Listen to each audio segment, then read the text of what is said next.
The sound of a car on my gravel driveway is usually a comfort. It's the sound of the mailman, or my old friend Rusty coming by for coffee, or perhaps a neighbor dropping off a pie. This sound, however, was wrong. It was the shriek of expensive tires, a cloud of angry dust kicked up by a European sedan driven far too fast, a car door slammed with a sound like a gunshot, echoing off the old barn. Then another. I didn't need to look out the kitchen window. I knew who it was. I'd been waiting for them in a way. My front door burst open, slamming against the antique umbrella stand my dear Arthur bought me in 1968. We do not slam doors in this house. What did you do? David, my eldest grandson, stood in my foyer, his face a mottled, furious red. His expensive silk tie was yanked loose, and his usually perfect hair looked like he'd been tearing at it. He was vibrating with a rage so potent I could almost smell the ozone. Beside him, his sister Sarah, my brilliant lawyer granddaughter, was paper white. Her usual courtroom composure was gone, replaced by a kind of hollow, stunned terror.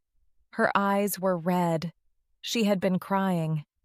"David, dear," I said, setting my teacup very carefully on its saucer. The porcelain made a gentle clink. "Whatever is the matter? You look peaked. Sarah, darling, you look like you've seen a ghost. Can I get you some lemonade? I just made a fresh pitcher." I kept my voice light, airy, the voice of the doting, slightly dotty grandmother they believed me to be. The one who baked prize-winning apple pies and knew nothing of the world beyond her garden. "Don't!" Sarah shrieked, a sound so raw it startled me. "Don't you dare play the fool with us, Beatrice. Not anymore." Beatrice, not Grandma, ah. So the gloves were well and truly off. "I don't know what you mean, dear," I said, folding my hands in my lap. I stayed seated in my comfortable armchair. It's important, I've found, to make people come to you, especially when they are agitated. "The bank," David spat, advancing into my living room. He kicked at the edge of my hooked rug, a rug my own mother had made. "We went to the bank. We went to the county planning office. We went to everyone." "That sounds like a very busy day for you, dear," I murmured. "Tea?" "They laughed at us," David roared, slamming his leather briefcase onto my mahogany coffee table, scattering a stack of Good Housekeeping magazines. "Laughed. They said the land is locked. They said our development plans were inadmissible. They said—" He choked on the word. "They said," Sarah picked up, her voice a dead, flat monotone, "that pursuant to the Agricultural Land Preservation and Tenants' Rights Amendment, filed with the County Recorder's Office, the land known as Grant Farm is permanently designated as agricultural use only, that all commercial and residential development is prohibited, permanently." "Well, yes," I said, nodding. "That's what the amendment is for, to preserve things. It's a very good thing. This land is special." "You did this," David whispered. He was no longer yelling. The whisper was far more terrifying. He looked at me as if he'd never seen me before. "That day, Thanksgiving, you tricked us." "Tricked?" I raised my eyebrows, feigning a gentle, grandmotherly confusion. "David, whatever do you mean? We were just doing— what was it you called it? Oh, yes, financial planning.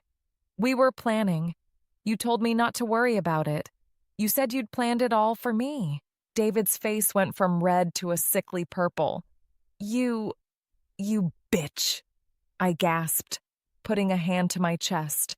The word felt like a physical blow, but the part of me that had been asleep for 20 years, the part that had run a farm through a drought and a recession alongside Arthur, the part that had stared down bankers and foremen, that part woke up, and it was cold.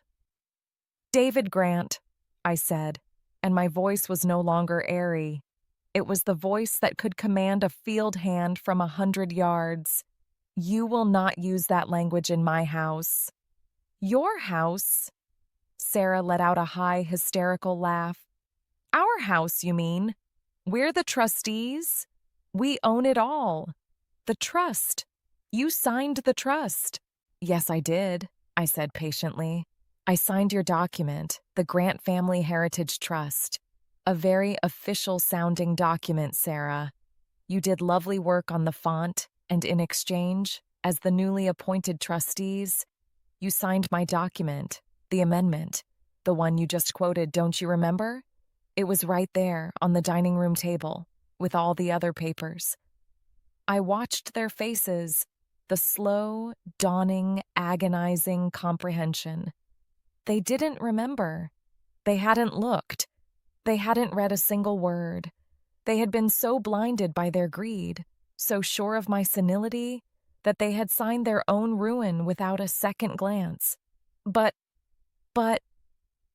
David stammered, that doesn't matter. We're the trustees. We'll dissolve the amendment.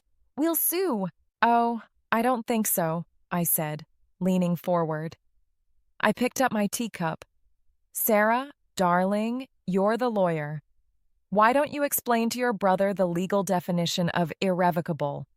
Or perhaps you'd like to discuss the personal liability clause, the one you both initialed. Sarah's knees audibly buckled. She collapsed onto the sofa, her hands covering her face. Oh my God, she whispered into her palms. Oh my God. David just stared at me, his mouth open. I do wish they'd read what they were signing, I murmured to the empty room, though I was looking right at them. It started, as these things so often do, not with a bang, but with a whisper. 2 months ago, I was just grandma. I was the keeper of the family recipes, the teller of old stories, the one who sent $20 bills in their birthday cards. This farm, this land, was my life. It had been Arthur's life. We'd worked this soil with our bare hands, buried a child in it, and built a legacy from nothing but grit and love. After Arthur passed, the farm became my sanctuary. It was quiet, yes, but the land speaks, if you listen. The wind in the wheat, the creak after a hard rain, the sigh of the old barn settling at night. It was a good life. My grandchildren, David and Sarah, were my pride.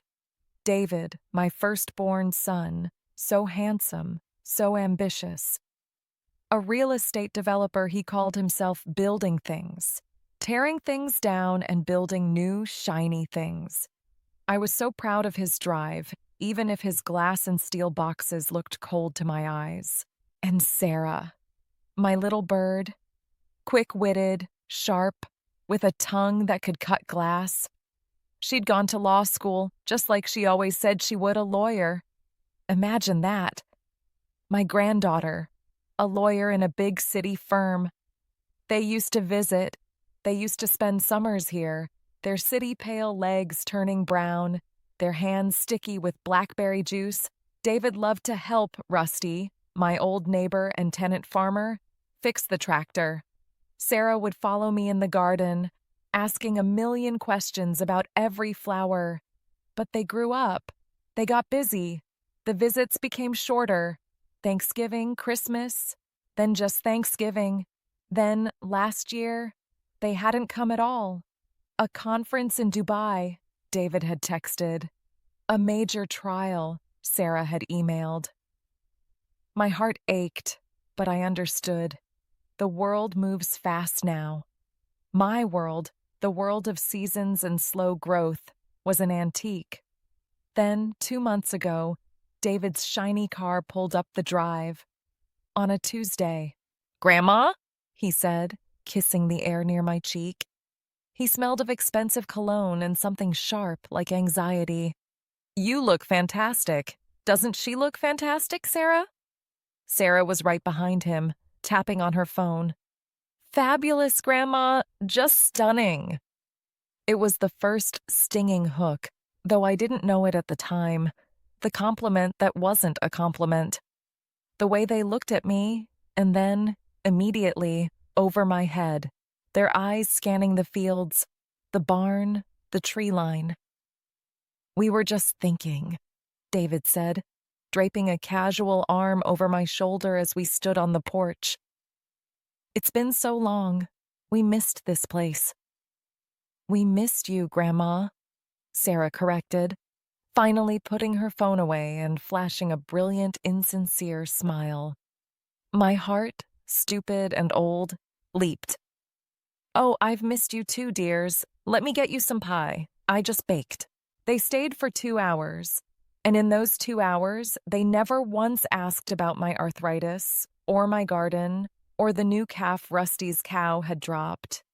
They asked about the property taxes. They asked about the zoning. They asked about the upkeep. "This is a lot of land, Grandma," David said, sweeping his arm wide. "A lot. The maintenance must be killing you." "Rusty and I manage," I said, a little stiffly. "It's what we do." "But the cost," Sarah chimed in, her lawyer voice emerging. "The taxes must be astronomical. And you know the estate tax? Well, it's just robbery. We've been worried about you. We've been worried about the farm." This was the first time I felt it. A tiny, cold sliver of ice in my chest. Not worry. Greed. It has a particular smell, you know, like burnt sugar. "We've been talking," David said, leaning in, his voice dropping to a confidential, conspiratorial tone. "And we have an idea, a way to protect you, a way to protect this legacy." "A plan," Sarah said, her eyes bright and hard. "A financial plan. To help you, Grandma. To take this burden off your shoulders." "I am 84 years old. I have buried a husband, survived 2 recessions, and can field dress a deer, though I prefer not to. I am not a fool, but I am a grandmother, and the poison of hope is a powerful one." I wanted to believe them. "Oh, dears," I said, my voice and my heart trembling just a little. "You are so good to your old grandma. Why don't you tell me all about it?" They told me. They used big words. Trusts, liability, tax-efficient vehicles, heritage. They made it sound like they were wrapping the farm in a warm, safe blanket. "We'll just manage it for you, Grandma," David said, patting my hand. "So you don't have to worry about a single thing." "Exactly," Sarah smiled. "You just keep baking your pies. We'll handle the boring paperwork." "We'll bring all the documents to Thanksgiving," David announced, as if granting me a great gift. "We can sign it all then. A real family celebration securing the future." They left as quickly as they came in another cloud of dust. I sat on my porch for a very long time. The pie I'd cut for them sat on the table, untouched. The silence of the farm, usually a comfort, felt heavy, a burden off your shoulders. You just keep baking your pies. We'll handle the boring paperwork, the condescension, the casual, almost unconscious dismissal. They didn't see me. They saw an obstacle, a sentimental old fool in a floral apron who was in the way of what they really wanted. And for the first time, I realized what they were looking at when they looked over my head. They weren't looking at the fields of wheat. They were looking at cul-de-sacs. They weren't looking at the old barn. They were looking at a clubhouse. My heart, which had leaped with hope, now thudded with a cold, slow anger. I went inside and made a phone call. Not to a city lawyer who specialized in tax-efficient vehicles. I called Mr. Abernathy in the small brick office over the feed store. His father had been my father's lawyer. He was old, he was slow, and he knew agricultural law better than I knew my own pantry. "Hello, Beatrice," he'd rumbled. "What's the trouble?" "Mr. Abernathy," I said, twisting the phone cord. "I need you to teach me about setting up a land trust. And then I need you to teach me how to break one. The next few weeks were an education. While my grandchildren were in the city, drafting documents to steal my life's work, I was in Mr. Abernathy's dusty office, reading. I read about zoning laws, conservation easements, and tenants' rights. I learned that the old county agricultural protections, which most people had forgotten about, were still on the books. They were ironclad. They just needed to be activated. It's a powerful bit of law, Beatrice, Mr. Abernathy had said, tapping a thick, leather-bound book. But it's a double-edged sword. You enact this, and nothing can be built on that land ever. No houses, no shops, not even a new barn without county approval. And the taxes, the agricultural preservation tax, is significant. It's meant to discourage everyone except true farmers. Go on, I said, my mind already working. And this part, he said, pointing to a dusty addendum from the 1970s. This is the really nasty bit, the Tenants Protection Act. If you have a tenant farmer on the land when the preservation is enacted, you grant them lifetime rights. They can live there, farm there, rent-free for the rest of their natural lives. And the landowner, or, in this case, the trustee, is legally obligated to pay for the upkeep of their dwelling. I thought of Rusty, old Rusty, who had lived in the small cottage by the creek for 40 years, who had helped Arthur with every harvest, who had sat with me in the kitchen after the funeral, too heartbroken to speak, just quietly drinking coffee, who David and Sarah hadn't even bothered to wave at. A lifetime right, you say? I mused. Rent-free, with upkeep paid?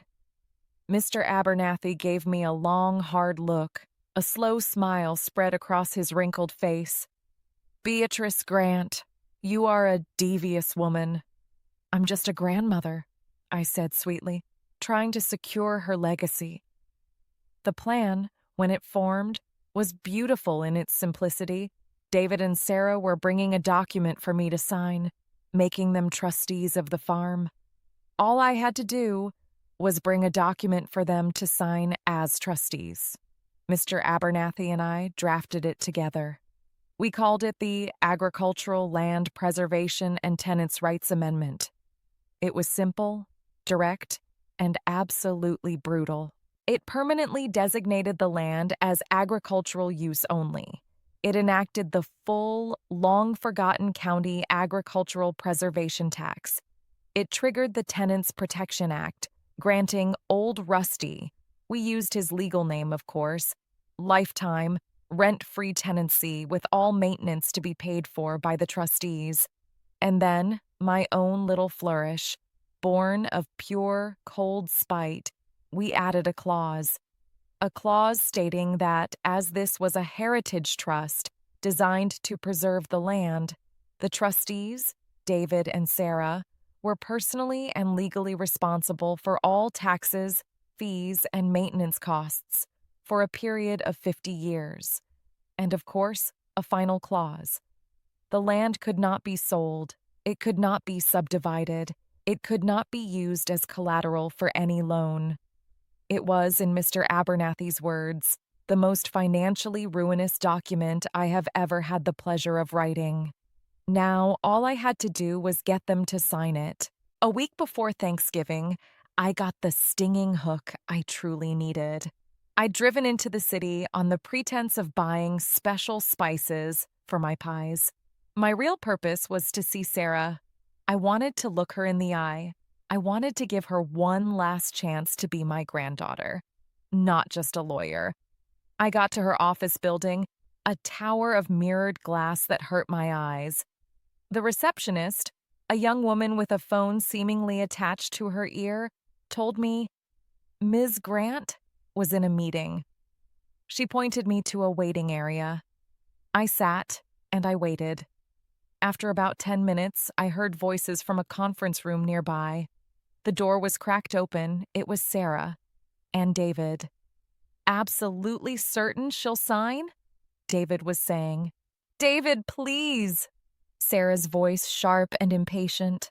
I've handled her. She's a sentimental old fool. She thinks this is about protecting the farm. She'll cry, she'll hug us, and she'll sign exactly where I put the X. She was practically senile the last time we saw her. Oh, let me bake you a pie. Pathetic. A cold fist squeezed my heart. Pathetic. Good, David said, because the investors for Grant Meadows are getting antsy. I told them we'd break ground in January. You're sure the trust is solid? She can't, I don't know, change her mind? She can't, Sarah said, her voice dripping with contempt. The moment she signs, it's done. We are the trustees. We have full control. She'll be a tenant in her own home. A very, very wealthy tenant, once we sell the land. But a tenant, nonetheless. By the time she figures out what happened, the bulldozers will be halfway to the barn. Now, let's go over the presentation one more time.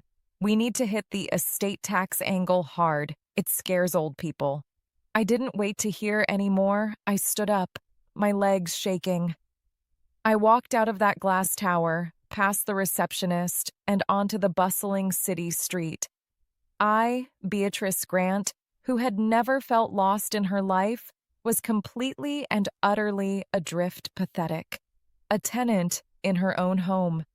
By the time she figures out what happened, the woman who walked into that building was a grandmother, hoping to be wrong. The woman who walked out was a general, preparing for war. The shaking in my legs wasn't weakness, it was rage. I went home, and I basted my turkey. Thanksgiving arrived. It was a beautiful, crisp November day. The farm looked magnificent, a painting of gold and brown. David and Sarah arrived exactly on time, bearing a monstrously expensive bottle of wine and a stack of leather-bound documents. They were all smiles, all, "Happy Thanksgiving, Grandma?" All, "Oh, the house smells wonderful." Rusty joined us for dinner, as he always did. David barely acknowledged him. Sarah gave him a thin smile that didn't reach her eyes. "Rusty," she'd said, "so nice to see you're still here." "Ma'am," Rusty rumbled, his old eyes missing nothing. "This is where I am. This is where I'll be." We sat at the long dining table, my mother's china, my grandmother's silver. The food was perfect. The turkey was moist. The stuffing was savory. The pies were immaculate.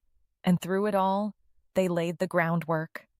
"Grandma," David started, raising his wine glass, "to you, and to family, and to the future."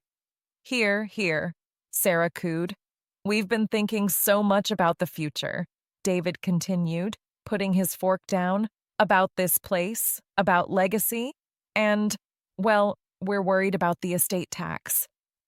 "It's a terrible, terrible thing," Sarah sighed, dabbing her lips with a napkin. "The government just takes it.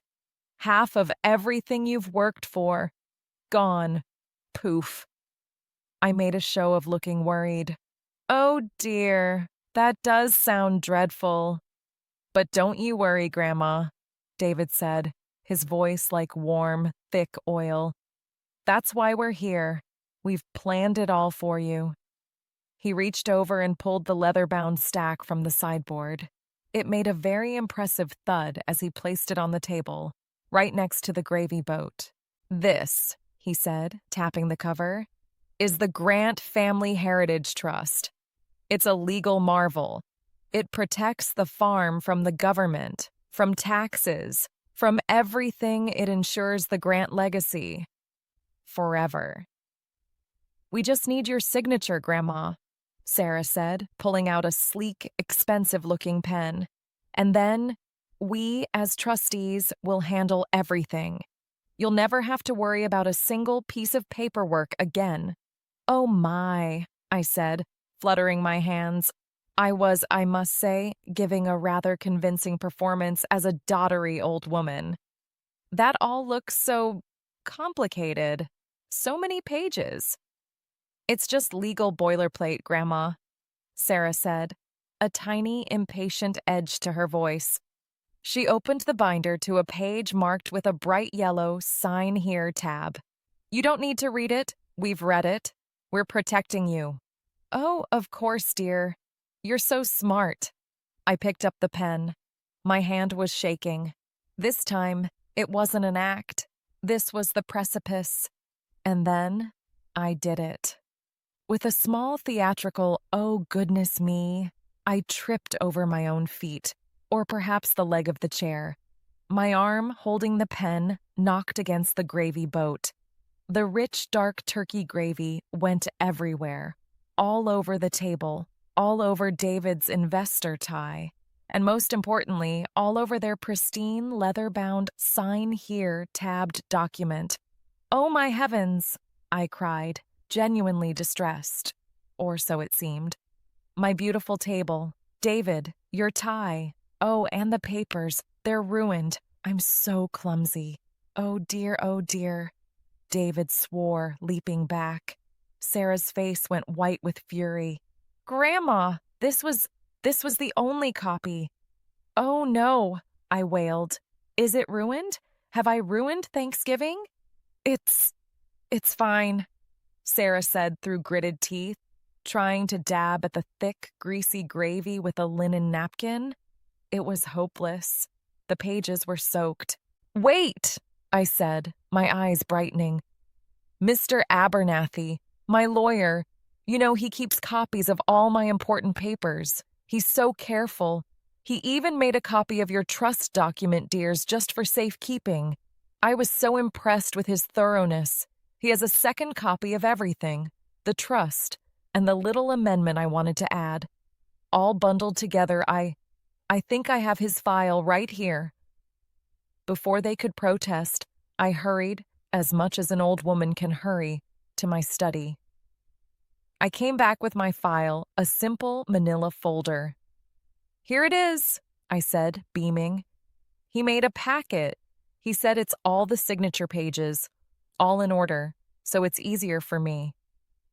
I pulled out the stack of papers Mr. Abernathy and I had so carefully assembled.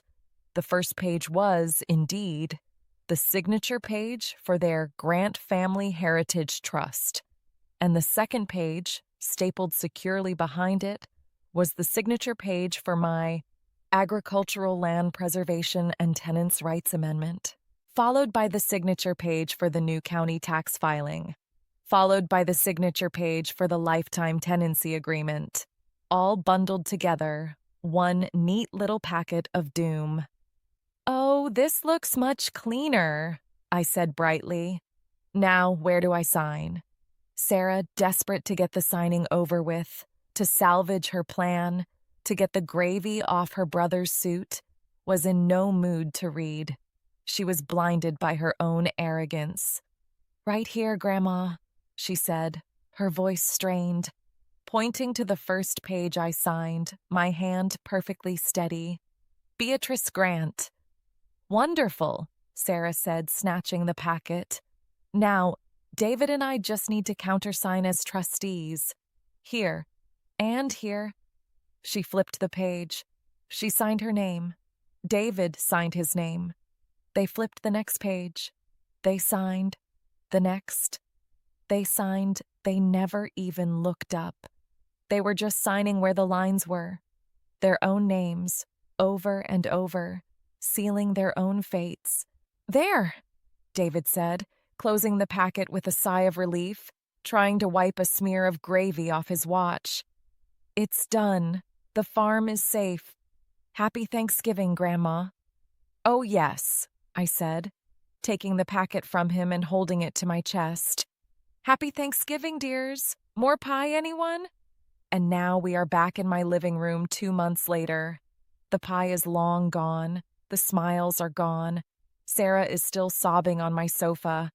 My career, my license, I signed it. David has progressed from purple-faced rage to a kind of stunned, slack-jawed silence. He's staring at the fireplace, at the picture of him and Sarah, aged 10 and 8, holding a string of fish, beaming with genuine, innocent joy. "So, you see," I say, my voice calm and even, "there's nothing to be done." "We'll declare bankruptcy!" David suddenly shouts, lurching to his feet. We'll disavow the trust." "Oh, you could try," I say, sipping my tea. "But that amendment is a county matter now, not a private one. It's a conservation easement. Filed and recorded, it's permanent. And the debt? Well, the debt is personal. That was my favorite clause. The trustees, David R. Grant and Sarah M. Grant, assume all personal, legal, and financial liability." "You see, Sarah, you should have read the boilerplate." Sarah lets out a sound, a wounded animal sound. You did this to us," David whispers. "Your own family." I stand up. My joints crack, but I stand up straight, taller than I've felt in 20 years. I walk over to him. I am an old woman. I am 5'3". He is a big, strong man, and he flinches. "No, David," I say, and my voice is ice. "You did this. You and your sister. You came into my house, the house your father grew up in, a house built on love and sweat, and you tried to steal it. You lied to me. You condescended to me. You called me pathetic. You plotted to turn your grandfather's legacy into a subdivision of vinyl-sided boxes and throw an old man, your Rusty, out of his home." I poke him in his expensive suited chest. "You thought I was a fool, a dottery old woman in a floral apron. You forgot who I am. I am the woman who ran this farm for 60 years. I am the woman who stared down the bank in 81. I am your grandmother, and I have forgotten more about contracts and dirt than you two will ever know." I turn to Sarah. "And you. You used your education, a gift I helped pay for, to craft a weapon against your own family. You are a disgrace to your profession, and you are a disgrace to my blood. You didn't just try to steal my land, you tried to steal my dignity." I walk back to my chair. "Well, you can't have it. Not the land, and not my dignity." I sit. "The first payment for the new agricultural tax is due in 30 days, I say, conversationally. I believe Mr. Abernathy said it was just over $80,000 for this quarter. And I do believe Rusty's roof has a leak. As the trustees, you're responsible for that. Please see to it at once." David makes a strangled sound. $80,000. It's a number, and it's real. "Get out," I say. It's not a request. "Grandma, please," Sarah whispers, lifting her tear-streaked face. We made a mistake."